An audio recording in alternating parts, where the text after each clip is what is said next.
Welcome to Indie Insights. I'm your host, Dirk Norris, director of the New Mexico Film Foundation.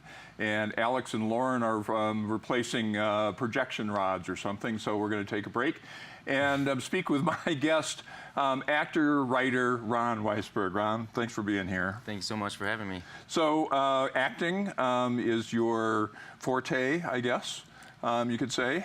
Could say that. Okay.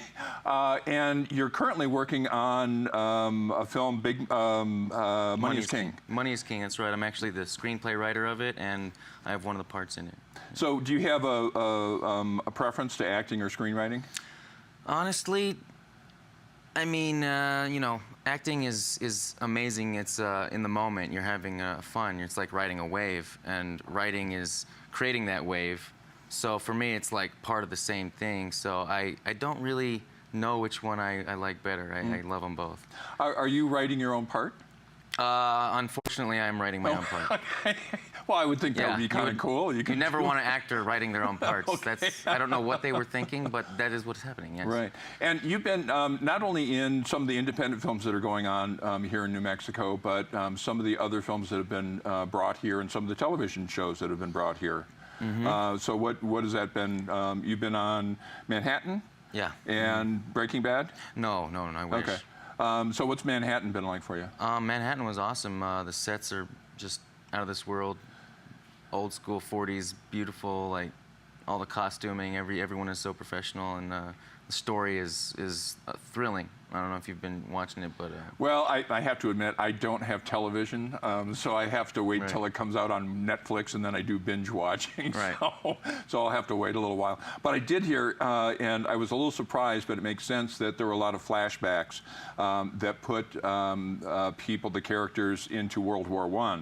So there's kind of a premise for why this project is so important in ending World War II. Yeah, well, it speaks to all wars, I think, you know. Yeah, right. So are there any actors that have had a particular influence on your acting, on what you do? Yeah, you know, I'm not one of these actors that is a film buff per se, but I've definitely been, you know, there's definitely been people like Gene Wilder, you know, from Blazing Saddles. Right. For some reason, that's like my favorite movie. Right, okay. Mel Brooks is like my god, I don't know. Right. But Gene Wilder, his eyes always dance. Yeah. And I've always been like drawn to that kind of acting. Is there a particular character that you kind of are drawn to, or you like flexibility of acting and trying to do everything?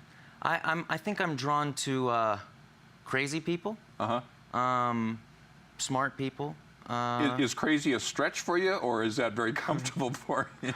Well, I come from a family of crazy people, so I've observed well.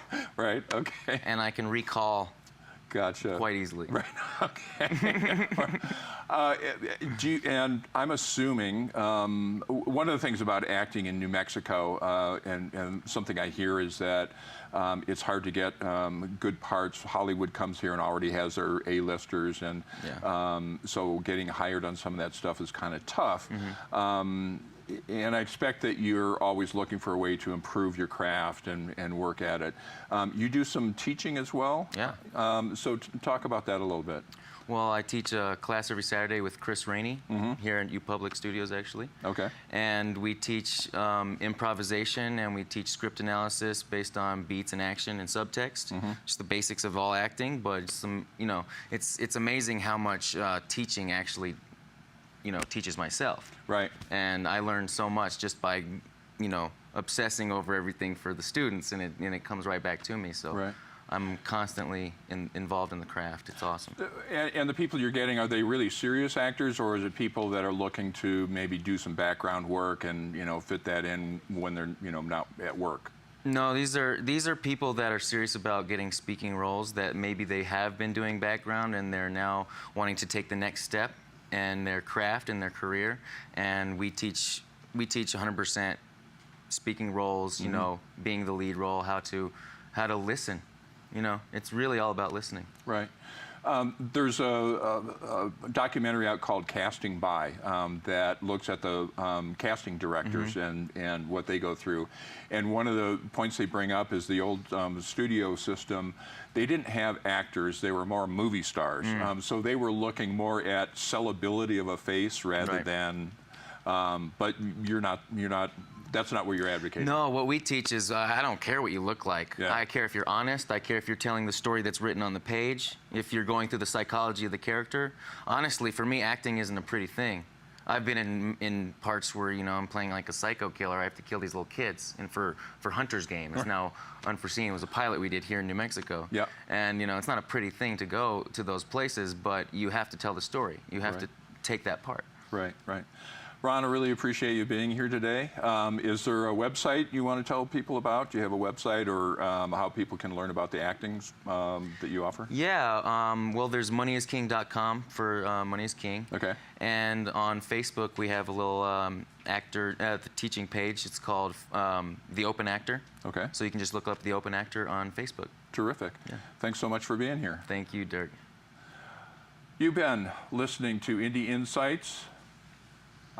You've been watching it too, actually. You might be able to do that again. Sorry, it's okay. You've been feeling the insight.